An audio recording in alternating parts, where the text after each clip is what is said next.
Welcome to For Book Lovers Only Live Radio, where we discuss amazing books written by talented authors. For Book Lovers Only Live Radio is a proud member of the Village Connector Media Network.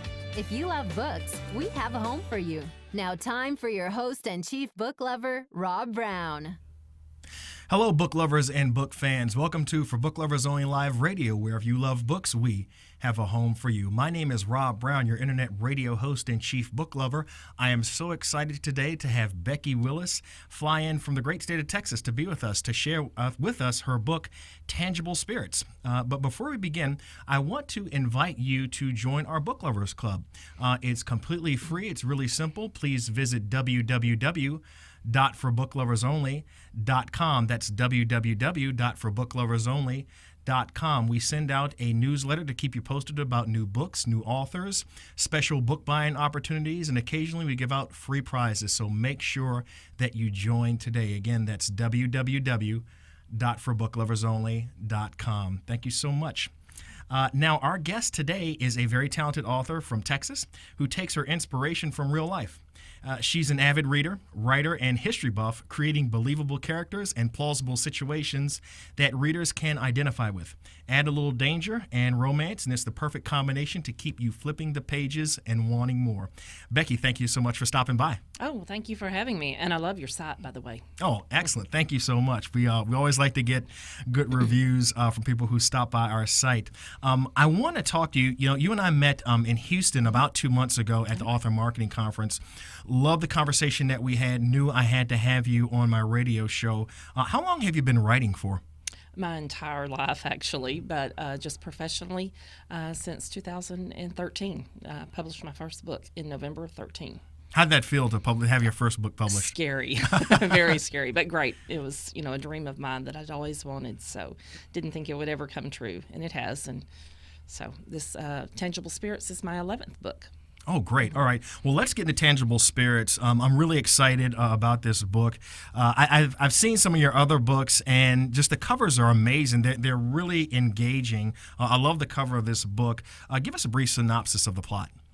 Well, first of all, it's set in a very real town of Jerome, Arizona. And it's a mystery book like all of mine, but it also is steeped with a lot of historical facts, local legends, and a little bit of a ghost story in it. And so the story behind the book, the theme of the book is that a reporter named Jera Stapleton, a lot of people don't know how to pronounce her name. It's short for Geraldine, but it's Jera. Oh, okay. And I actually knew a girl who was named that, so that's how I got the name of it. She's a reporter, and she is sent to Jerome to cover an impossible story about a once friendly ghost named Mac, who, after being like a guardian angel of the town for almost 100 years, suddenly he's being blamed for a rash of petty crime that's broken out in the community. And she doesn't believe in ghosts, so that's the first thing. She thinks it's just an impossible story, it's nothing but fluff. And so she reluctantly goes, and when she gets there, they have just discovered a dead body. Someone's been murdered in the middle of town. And believe it or not, they're blaming Mac for doing it. And so now she knows she has a real story to write, and not only that, but she doesn't believe in ghosts, so she knows good and well that Matt couldn't have done it. So she sets out to prove who did, and to try to write the book. The story of a lifetime. But she comes across a story that she never expected, and she ends up battling with: does she write the story of a lifetime and save her career, or does she kind of write a different story and save the legacy of a town? Because telling this secret would change the town drastically. Now, I understand that the hotel where Jera stays plays a big part in this book. Tell us a little bit about that. It's almost like a character in itself. The idea behind it was built as a private home, and the couple couldn't have children. So you have to understand that Jerome, being that it is a real town, it was a mining town. It was very rough and tumble. In fact, it was known as the wildest town in the West. And so prostitution was just a way of life. And so in my story, that part's true, but the part that I made up is that this woman, when she couldn't have children of her own, she decided to take in the children, prostitutes who found themselves in the family way. She would give them a home. So it was kind of like a halfway house for ladies of the night, soiled doves, as they called them back then. And there were really some blasting incidents that happened in the 30s. And in my story, some children were killed. And so the ghosts of those children still roam the halls, which is now a hotel, and it's called the Dove Hotel. And so they even have to play lullabies in the hallway at night to keep the children quiet and babies from crying. And a lot of the activity takes place in the hotel, so it does play a big part. So it's like a character in the book. Oh, wow, that's really intriguing. I like that. And I know you're a history buff. How'd you go about conducting research for the background for the book? Well, I went there. The very first time I went there, my husband and I, we travel a lot. And so whenever we go somewhere new, we ask if there's anything interesting about their area, particularly that would make a good book. And so we were staying in Peoria, and they said, oh, you've got to go to Jerome. It's a ghost town. And so I was thinking, tumbleweeds, broken down buildings, you know, Wild West story. Right. That's not the kind of ghost town they mean. They have a very strong belief in the spiritual world there in Ghost. And so we went. We only had a little time to spend there, but there were some beautiful buildings that were just like the shell of a building. And they're falling down, but yet some of them had historical markers in front of them. And I just thought about that all summer long. That just, it kind of haunted me. Some of those buildings just really pulled to me. There was one beautiful old building, an old hotel on the main street, just the shell of a building, but it really spoke to me. And so I returned there in September with my daughter, and we stayed at a hotel that is haunted. It's actually it's what you see when you first come into town. It's a very odd town.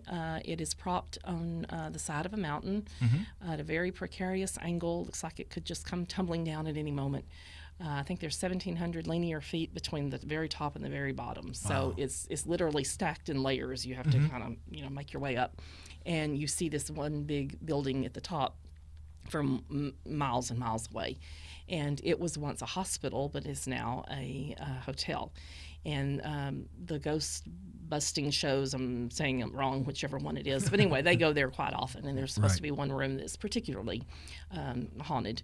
And so we stayed at that hotel, and we stayed in the sanatorium where they used to have to tie the patients into the chairs. Yikes. So we stayed there. We went on a ghost tour of the hotel. I did a lot of research from the internet, but you can't get really the feel without really going somewhere. So we went on their little ghost tour, and I asked lots of questions. And then they also have a ghost tour of the town.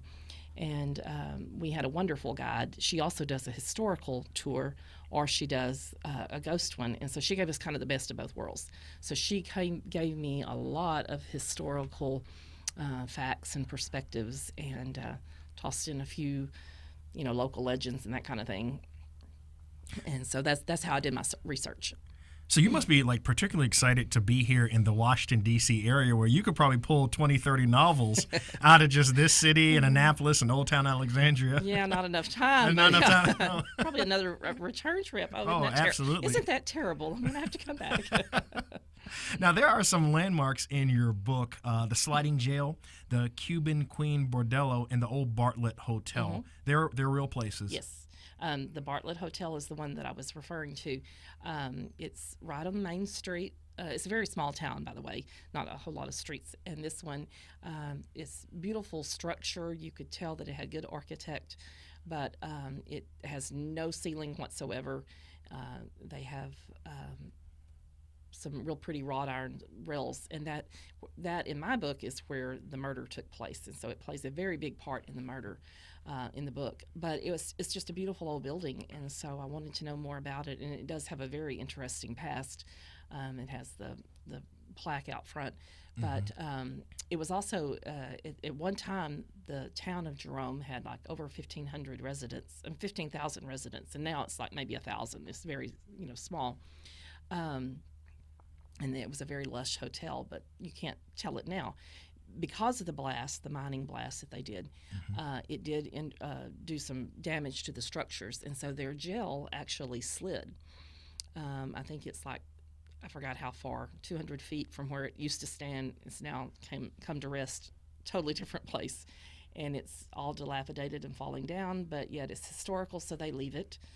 The Cuban Queen Bordello was also, it's a very spooky old building to look at, and but it was once a fabulous building, very posh, and had some famous people that came and visited there, and it had music and gambling and ladies and everything. So yeah, I mentioned a lot of different landmarks, and they're all there, and I have at least one reader who went there after reading my book because she wanted to see the place that I described. Oh wow, that's amazing. Yeah. I guess the people of that town love your books because you're accurately portraying them. I think that it takes a special talent for an author to be able to kind of intertwine those historical facts into a fiction book and make it work. Now, you said that there are a lot of historical facts intertwining your story. Tell us about Executive Order 6102. Okay, well, I didn't know this until I went on the tour and learned this from my guide. But Franklin D. Roosevelt actually confiscated all the gold from the American people, and it was Executive Order 6102. It was after the Depression, and people had 14 days to turn in all their gold holdings, and they issued paper certificates for that. But of course, they weren't very valuable. And then once the government owned all the gold, they could, control the prices of it. So that really did happen. And so in my book, that plays a big part in it because Jerome was a mining town for copper. They actually pulled out back in the day over $1 million worth of copper from the mines. But a byproduct of that was also gold, silver, and zinc. And they didn't consider that very valuable because they were after the copper. And so, he wanted all the gold that was there too. And that plays a big part in the story, and you'll just have to read it to find out how. Oh, I definitely want to read about that. I mean, I never learned about that in history class in high school. No, that's not something they mention. Yeah, they conveniently left that part out. There was also some gold supposedly hidden by the Spanish conquistadors in Sycamore Canyon, which is there just about 20 miles away. And that is a well-documented fact, too. And people still go there today and search for it. And I've heard that people have actually died out in the desert trying to find it. And it's still hidden somewhere there in the mountains. Wow, that's really amazing. And tell us about the Spanish expedition and the blast of 1938. Okay, well, the Spanish expedition is that gold. That is that gold. Yes, oh, okay. It is hidden. And because they were mining it, actually, way back then. And that was like in the 1700s, I think. And then they hid it, and the Indians didn't want people coming there, so the Indians kept hiding the entrance to the mine. And the very last time they did it, they hid it so well that no one can find the entrance to the mine. Oh. Yeah. And so, and then the blast, those actually took place, and that's how the jail slid, and a lot of the structures are damaged. You drive through town, and you see these buildings that are just absolutely in disrepair. There's one that it was the school, and you can see the staircase. It was an elementary school. The staircases are still there, but they're all crumbled on top of each other, and I think the blasting had made the foundations unstable. So, and that's why I spun that into that it had done damage and ruptured gas lines, and that's how the children had died at the Dove Hotel. I love how your book is both suspenseful and educational at the same time. Tell me That about way you don't feel guilty reading it. Right. Tell me some of the local legends that you incorporated into the story. I tried to do several. They told me a lot of different stories, and I think that just makes it richer when it's really based in truth. But one of my favorite ones is one that my guide had also told me. So because mining was a very dangerous work, there were a lot of blasting accidents and incidents. And so whenever one of the miners were killed, they offered the mining companies, there were two main mining companies there, and whenever one of their workers was killed, they gave the family a bereavement package of $300. And that way they could give them a proper burial. And, well, in Jerome, the surest way to make a living was to own your own bordello. And so they say that most people actually took that $300 and opened their own business, their own bordello, and and didn't do the proper burial. There is the local legend is that because the smelters and the kilns are running all the time, that they would dispose of the body inside the burning fires, and instead of giving them a proper burial. And so the legend is that over time, those ashes have sifted down and became into the product. And so in the end of the 1800s, they had so many fires there, and because it's up on the top of the mountain, and you couldn't fight the fire, and places, fire trucks couldn't get there, and at that time, I guess that was a wagon, couldn't get up the wagon. The side of the mountain. The town had burned 3 times in 1 year, and so they had made an ordinance that all buildings had to be made of brick, and so there was a legend that those ashes, got mingled in with some of the ironwork and brickwork and whatever, and that's why it is so haunted, because they are truly a part of the buildings. Their spirits are actually built into the buildings. Now, Tangible Spirits, is it a standalone or is it a part of a series? No, it is a standalone. There won't be another one of those. Okay, but you do have another series of books called the Sisters Texas Mystery Series? Yes, that's my most popular series that I have, and there's 5 books in that. Okay. Tell us really quickly just about that, just really quickly. It's about a woman who finds herself widowed and penniless at the age of 40, and she has to move home with her teenage children to live with her grandmother to make ends meet. And so she starts her own temporary business temporary agency called In a Pinch, and it gets her into all sorts of interesting situations and dangerous adventures. Well, that sounds great. You have to come to our TV show and talk I'd about love to. the series of books, because Sure. I know my fans would love to learn a little bit more about that. So, and for all our fans who are watching and listening, they want to stay in touch with you, I want to make sure that we give them your contact information. Your email address is beckiwillis.ccp@gmail.com. Your website, your URL is www.beckiwillis.com. And for those who are listening who are not watching, it's Becki with a I, Becki, not with a Y, with an I. At Becki Willis 15 is your Twitter, and www.facebook.com/BeckiWillis.ccp. Becki, thank you so much for stopping by. We look forward to a lot of people telling us how much they love Tangible Spirits, and look forward to having you on our TV show. Okay, thank you. I appreciate it. And thank you for tuning in. The book is Tangible Spirits. It is available at www.forbookloversonly.com. That's www.forbookloversonly.com. My name is Rob Brown, your internet radio host and chief book lover, and this is For Book Lovers Only Live Radio, where if you love books, we have a home for you. Take care. I'll see you next time.